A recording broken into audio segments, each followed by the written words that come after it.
A polícia militar recomenda que todos permaneçam em suas casas. Os principais sintomas da Covid-19 todo mundo já conhece, mas pouco se fala sobre os efeitos psicológicos provocados pelo isolamento. E quem cuida das pessoas?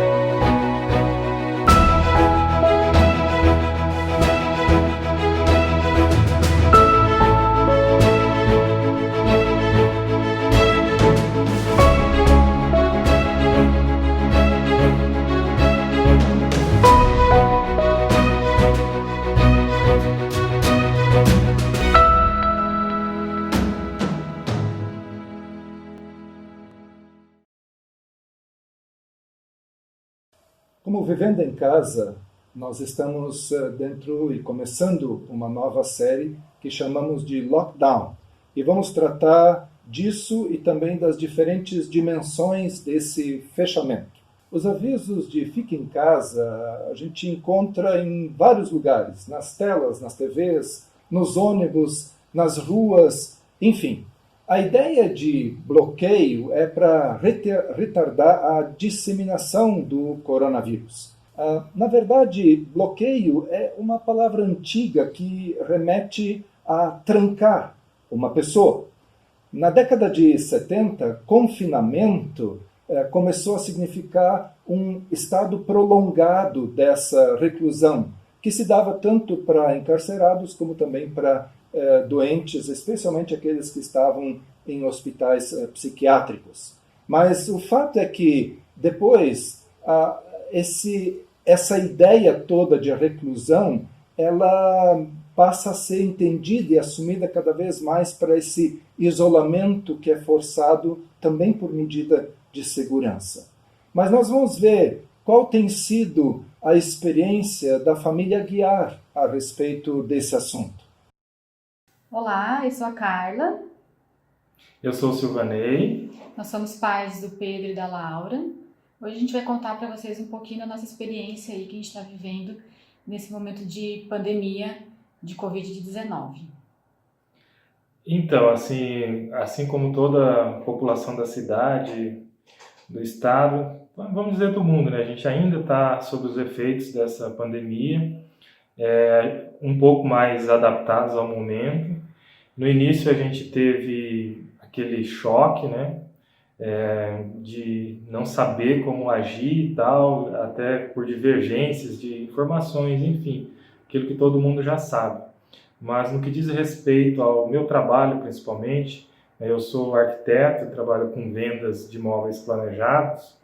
Nos primeiros 2 meses, de março e abril, a gente teve a restrição, né, de funcionamento do comércio e tal, e eu tive aí minha renda interrompida em 80% nesses dias, né, que a maior parte da renda é formada por comissão.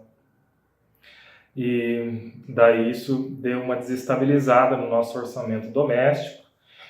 Mas assim, a renda da Carla se manteve, né, a gente teve a ajuda da família, a gente conseguiu se equilibrar e manter a calma e tentar enxugar gastos, enfim, nos reorganizamos nesse período. Mas ao mesmo tempo que a gente vivia essa situação, a gente ficou pensando naquelas pessoas que tiveram 100% da renda interrompida. E isso nós levamos para a comunidade, o que foi acolhido pela comunidade, e daí a gente mobilizou recursos de dinheiro, recursos de alimento, para ir de encontro a essa situação. E a gente percebeu que a comunidade se abriu, né, abriu o coração para ajudar, e a gente reuniu esses recursos, temos feito chegar até essas famílias, o que tem sido uma bênção para nós, né, que podemos ter esse privilégio em meio à pandemia, de experimentar esse dar e receber. Nós recebemos da nossa família quando estávamos ali naquele período inicial. Graças a Deus, no mês de maio, né, junho, a gente teve uma situação de melhora significativa na nossa renda, e aí a gente pôde até contribuir também com esses irmãos aí que estão ainda com suas rendas interrompidas. Então, o que nós aprendemos é que a gente tem a oportunidade, no meio dessas crises, de olhar para fora, de perceber que tem gente precisando, tem gente com necessidades, às quais nós podemos ir de encontro. E é isso que nós temos experimentado. Queremos compartilhar com vocês. É isso, gente. Até mais. Até mais. E o que tem sido o lockdown para você? Talvez esteja preocupado em garantir conforto e segurança, mesmo que assim você acabe abandonando os outros, pessoas que são próximas. Mas também pode ser que você esteja fechado em si mesmo ou para si mesmo. Ou, ainda, apesar da insegurança que reina no nosso Brasil e de não ser muito apropriado a gente sair a qualquer hora, para qualquer lugar, é muito difícil a gente não ter a liberdade e isso acaba fazendo a gente se sentir como que presos. Então eu vou ainda trazer uma outra experiência de lockdown, que é de uma outra época, mas é de uma forma assim bastante simbólica também para aquilo que nós vivemos. Por medida de segurança, quase todas as cidades da antiguidade possuíam grandes e altos muros ao seu redor. Samaria tinha esses muros e poucas portas de acesso. À noite, elas eram fechadas e ninguém entrava ou saía, mantendo assim os inimigos fora da cidade. Jorão era o rei dessa nova e próspera cidade de Samaria. Mas o temido Ben-Hadad, ele era o rei dos sírios e tinha muitos sonhos, inclusive de expansão do seu reinado. E desse jeito ele acabou, e por isso acabou reunindo todo o seu exército, também os exércitos dos seus aliados, e sitiou Samaria. Isso acabou se estendendo por muitos e muitos dias. Esse exército acabou se acampando ao redor de Samaria, fazendo fogueiras para que lá do alto dos muros da cidade de Samaria as pessoas pudessem ver os inimigos, mas nenhuma arma deles chegava até aquele lugar do acampamento, aqueles soldados. Então, nem pessoas e nem alimentos podiam entrar na cidade. A estratégia dos sírios era bastante simples. Basicamente, levar o povo de Samaria a se render pelo sofrimento. Uma quarentena bem forçada até que faltasse mantimentos na cidade e aí, bem enfraquecidos e famintos, os moradores abririam as portas numa rendição sem nenhum esforço de guerra.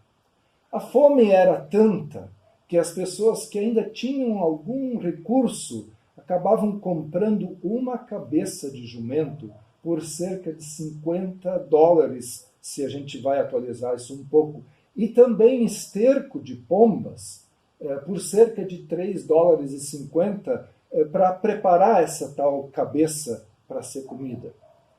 Seja como for, dá nojo só em imaginar essa situação. Mas muitos não tinham como comprar nem cabeça de jumento. Esse era o lockdown de Samaria. E o rei queria ter um culpado para aquela situação de caos. E acabou elegendo para isso o Eliseu, homem de Deus, que estava sofrendo tudo isso como todos os demais. Então, surgiram algumas vozes que chamam muita atenção na descrição do texto, vozes do povo lá de Samaria. Quais foram elas? A voz do desespero. Para saciar a própria fome, mulheres se tornaram canibais, se alimentando dos próprios filhos, e gritavam por causa das trapaças que aconteciam nessas negociações de pessoas, de crianças. E o que parece algo bem macabro, na verdade, já era uma grande insanidade. De onde vem a voz do desespero? Da ignorância? Do excesso de informação? Da inexperiência? O que o desespero pode oferecer de ajuda concreta numa situação como essa? Entrar em desespero é a solução? Mas deixe-me ver com vocês outras vozes. A voz da acusação. Nessa situação, a tentação é de achar culpados e não olhar para o próprio espelho, para a sua própria situação. E pode nem haver culpados. Eu fico pensando, por exemplo, quando um terremoto acontece, quem é o culpado?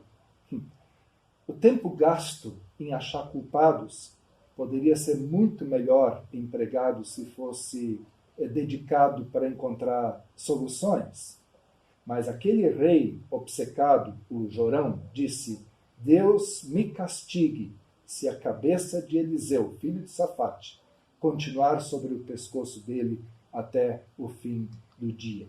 Uma outra voz que se encontrava em Samaria era a voz de Deus. Eliseu diz que Deus vai fazer milagres. A voz dele era cheia de esperança. Mas o problema é que havia muito mais incredulidade naquela cidade. Daí, uma outra voz, a voz do fatalismo. Aparecem 4 leprosos que estavam famintos, que não tinham expectativa alguma de sobreviver ao lockdown que eles passavam. Eram daqueles que até hoje dizem: o que há de ser, será. Mas, como o gaúcho diriam, não está morto quem peleia. E, esfomeados, eles chegaram ao anoitecer em meio a um barulho estranho, lá naquele arraial dos soldados sírios, que daí então ficaram apavorados e, creio, todos eles fugiram. Que cena! Os temidos soldados sírios fugiram deixando comida, bebida, animais, armas, ouro, prata, roupas, etc. Outra voz, a voz da consciência solidária. Aqueles leprosos, diz a Bíblia, carregaram o que puderam e levaram para o seu esconderijo, até que disseram uns aos outros: isso não está certo. Hoje é dia de vitória e estamos desfrutando disso sozinhos. Antes, eles estavam quase mortos, esfomeados. Agora, eles estavam empanturrados, satisfeitos. E lembraram de tantos outros que estavam famintos e que sabiam que fora da cidade havia abundância, mas aquele povo lá dentro da cidade não sabia disso. Então, eles saíram de si mesmos e foram além das intenções. A falta de solidariedade é sinal também de uma grande desumanidade.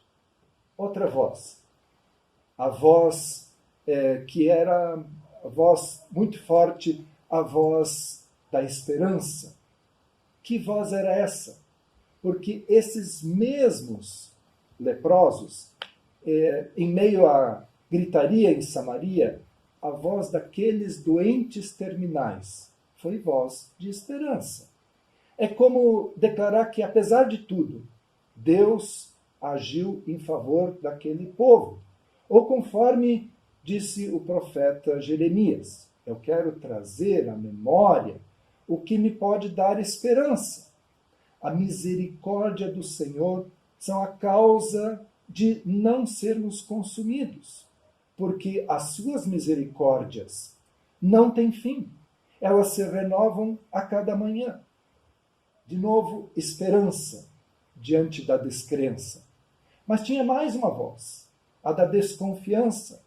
Os porteiros acabaram reproduzindo a mensagem dos leprosos, e ela chegou até o palácio. Mas a reação, de novo, do rei Jorão é de desconfiança. A vida política, às vezes, é construída sobre a desconfiança mútua. Maquiavel, ao ensinar a arte de fazer política, já aconselhava a desconfiar de tudo e de todos. No caso, O rei é incapaz de entender e também de tomar atitudes sábias, depois que ele decidiu que o Eliseu é o culpado. Ainda, a voz do bom senso.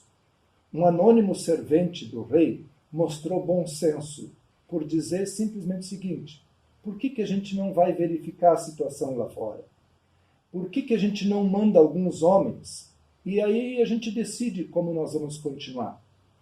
Com bom senso, se evita conclusões precipitadas. Esse homem vai nos ensinar a sair da nossa comodidade e a buscar a verdade, mesmo que isso signifique correr algum risco.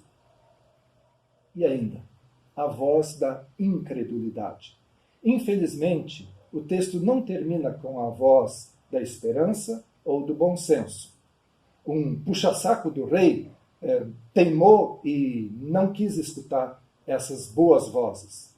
Mas o que acontece é que ele faz isso contra todas as evidências. Duvidou de Deus, de que Deus iria intervir naquele caos, e acabou morrendo atropelado. O incrédulo não tem dúvidas, ele não tem boa vontade de crer. Nós não precisamos guardar quais foram e também a ordem dessas vozes nesse fato que se deu há tanto tempo atrás. Mas o que disso, nos nossos dias, é para a gente ficar pensando? Quem somos nós? Tem gente que vende merda, que mata crianças, que é incrédulo.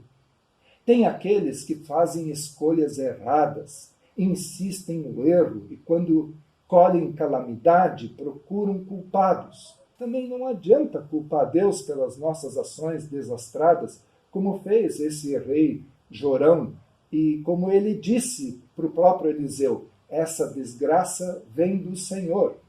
Por que eu devo ainda ter esperança no Senhor? Mas alguns, como Eliseu, veem uma solução e um futuro que os outros não enxergam.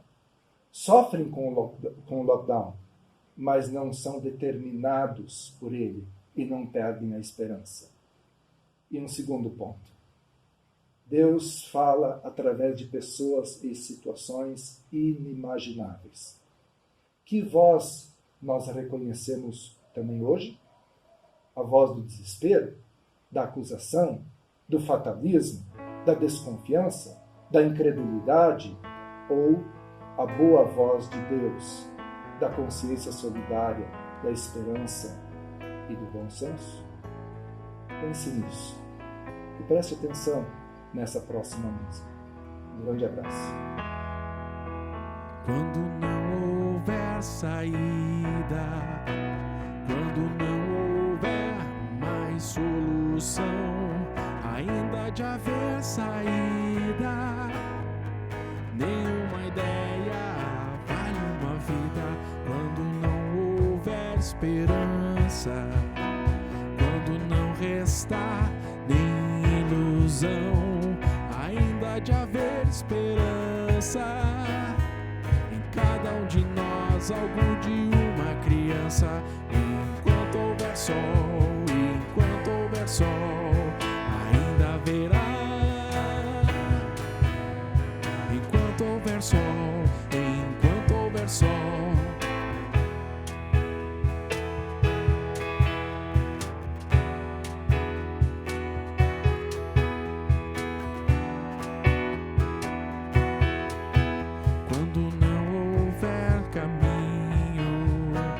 Mesmo sem amor, sem direção, a sós ninguém está sozinho.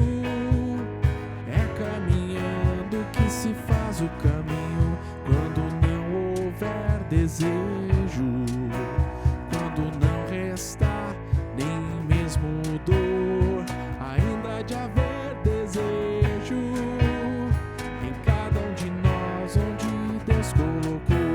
Enquanto houver sol, ainda haverá. Enquanto houver sol. sol.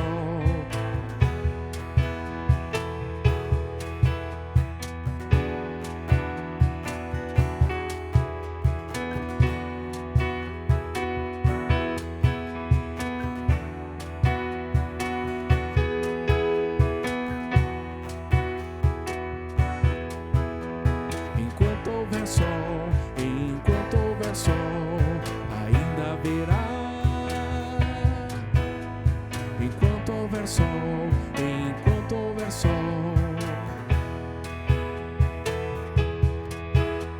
Enquanto houver sol, enquanto houver sol, ainda haverá. Enquanto houver sol, enquanto houver sol.